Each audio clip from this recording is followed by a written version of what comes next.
क्या आप कभी ऐसा महसूस करते हैं कि जिंदगी का बोझ बहुत भारी हो गया है, जैसे किसी ने आपका दिल निचोड़ कर रख दिया हो? आप भीड़ में हैं, लेकिन फिर भी अकेले हो। डिप्रेशन, एंजाइटी, अकेलापन, ये आज के दौर की सबसे बड़ी बीमारी बन गए हैं। और ये बीमारी न सिर्फ दिल को बल्कि ईमान को भी हिलाकर रख देती है। लेकिन याद रखो, ये सिर्फ एक बीमारी नहीं बल्कि अल्लाह की तरफ से एक इम्तिहान भी है। आज की दुनिया बहुत तेज हो गई है। हर कोई भाग रहा है, दौलत के पीछे, शोहरत के पीछे, रिश्तों के पीछे। सोशल मीडिया ने हमें ये यकीन दिला दिया है कि बाकी सबकी जिंदगी परफेक्ट है, लेकिन सच ये है कि वो हंसते हुए चेहरे के पीछे कितनी ही तकलीफें छुपी होती हैं, ये कोई नहीं जानता। डिप्रेशन के कुछ बड़े कारण हैं। दिल का टूटना, जब कोई अपना साथ छोड़ देता है। आर्थिक परेशानी, कर्ज, बेरोजगारी, गरीबी, नौकरी और करियर का तनाव। अकेलापन, जब कोई आपको सच में समझने वाला न हो। परिवार और रिश्तों में तनाव,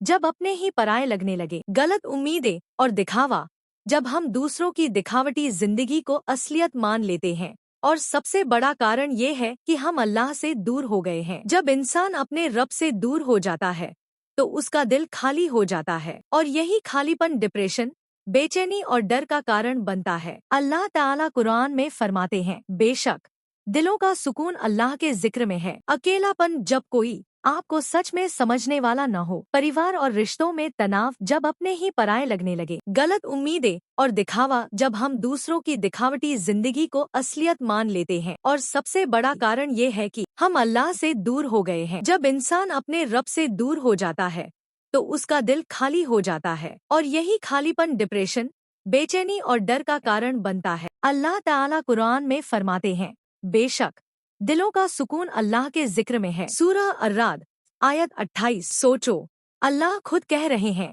कि असली सुकून सिर्फ उसी के जिक्र में है। मतलब, चाहे कितनी भी परेशानी क्यों न हो, जब तुम अल्लाह को याद करते हो, जब तुम उससे दिल की बात करते हो, तुम्हारे अंदर का अंधेरा दूर होने लगता है। असली इलाज सिर्फ दवाओं में नहीं बल्कि ईमान, सब्र और तौहीद में है। अगर तुम्हें लगता है कि तुम अकेले हो, तुम्हारा दर्द कोई नहीं समझता, तो ये 4 कदम उठाओ। एक, नमाज को पकड़ लो।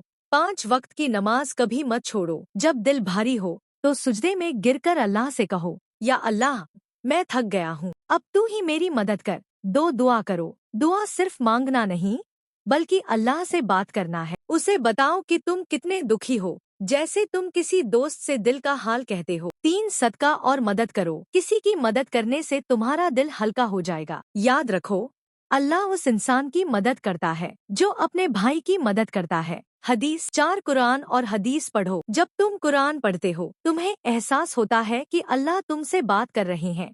ये दिल को ताकत और सुकून देता है। एक भाई था जिसने जिंदगी में सब कुछ खो दिया। उसकी नौकरी चली गई, दोस्त उसे छोड़ गए, और घर में भी सिर्फ झगड़े थे। वो इतना टूट गया कि उसने जिंदगी खत्म करने का सोचा। लेकिन उस रात उसने तहज्जुद की नमाज पढ़ी और अल्लाह से रोकर दुआ की। उसने कहा, या अल्लाह, मैं बहुत कमजोर हूँ, मुझे हिम्मत दे, तू मेरा आखिरी सहारा है। उस रात के बाद सब कुछ धीरे धीरे बदलने लगा। उसे समझ आया कि जब दुनिया साथ छोड़ देती है, तब सिर्फ अल्लाह ही इंसान का असली सहारा है। डिप्रेशन से बाहर निकलना आसान नहीं है, लेकिन ये नामुमकिन भी नहीं। कुछ छोटी छोटी आदतें तुम्हें बहुत मदद कर सकती हैं। हर दिन सुबह 5 मिनट कुरान पढ़ो। नमाज के बाद अल्लाह का शुक्र अदा करो, चाहे हालात कितने भी बुरे हों। सोशल मीडिया का इस्तेमाल कम करो। किसी अच्छे दोस्त या इस्लामी स्कॉलर से दिल की बात करो। हर हफ्ते किसी की मदद करो, चाहे खाना खिलाकर या बस मुस्कुराकर। और सबसे जरूरी, खुद को माफ करना सीखो। अक्सर हम खुद को ही अपनी गलतियों के लिए दोष देते रहते हैं, लेकिन याद रखो, अल्लाह गफूर और रहीम है, वो माफ करने वाला है।